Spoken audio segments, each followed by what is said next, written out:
What's the difference between religion and healing? I know some people who are very religious, but still show signs of inner disorder. I know others who are not overtly religious, but show growing kindness, compassion, patience, and love. That question reaches deeper than it first appears. Many people assume religion and healing naturally belong together. They assume religion exists to help heal people, and that healing is simply one of the things religion offers. But in real life, many people have discovered that the two aren't the same. In fact, they can sometimes seem to move in opposite directions. Some people have spent years in religious settings and come away more burdened, more afraid, and more divided inside than when they began. Others, often after stepping back from religious systems, begin to experience a kind of inward mending they hadn't known before. So what's going on here? If religion is supposed to help people, why does it so often leave wounds untouched, or even deepen them? And what would real healing look like instead? Part of the answer is that religion and healing operate on two different levels.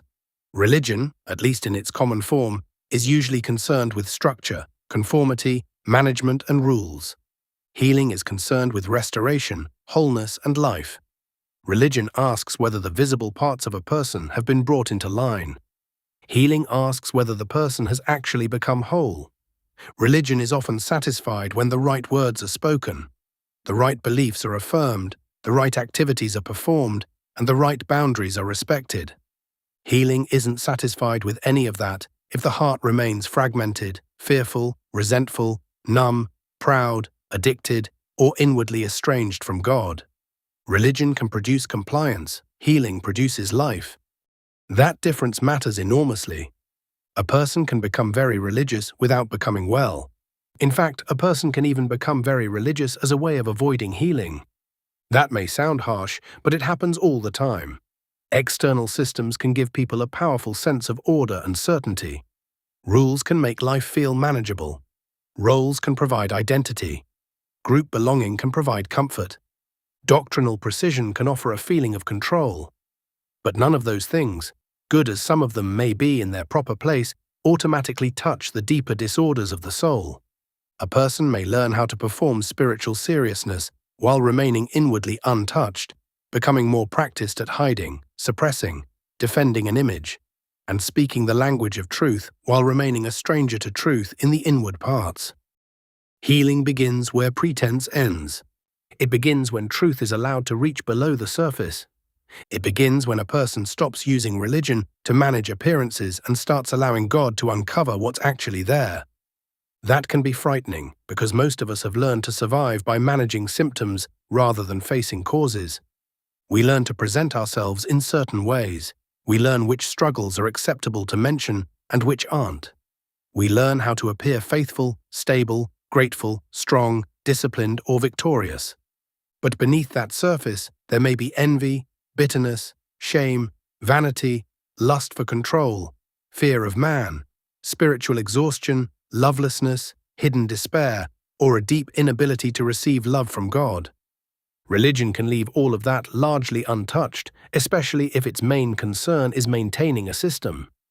Healing is different because it's not mainly about preserving a system. It's about restoring a person. It's about bringing what's false into the light and reordering what has been disordered. It's about the broken human being becoming integrated again under God. It's about the mind, the will, the desires, the body, the conscience, and the relationships all coming gradually into right alignment. Healing isn't merely feeling better. It isn't emotional relief alone. It isn't simply a soothing experience, though comfort may be part of it.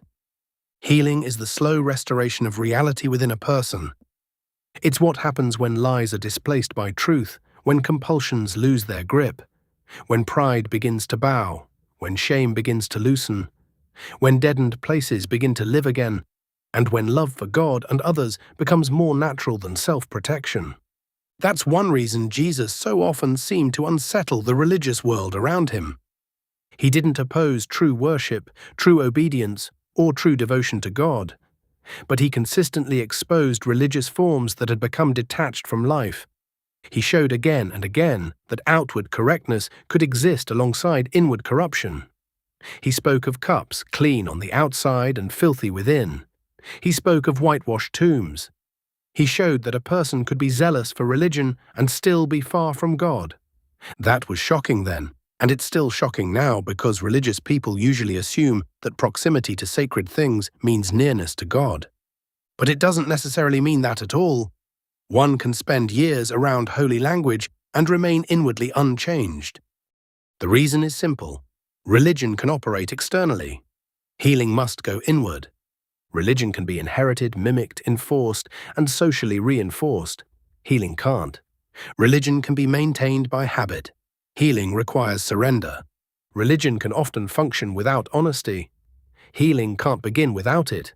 Religion can make use of pressure. Healing requires light. Religion can reward image management. Healing destroys image management by bringing the true condition of the soul into the open before God. This doesn't mean all religion is false or harmful. That isn't the point. Human beings need forms. We need practices. We need ways of worshipping, praying, gathering, remembering, obeying, and ordering life before God. The problem comes when those forms are mistaken for life itself, when the shell remains but the living reality inside it thins out or disappears. In that condition, religion becomes a substitute for healing. Instead of becoming the trellis on which living growth can happen, it becomes a structure people cling to while remaining inwardly untransformed. A healthy trellis helps a vine grow upward into light, but no one confuses the trellis with the life of the vine.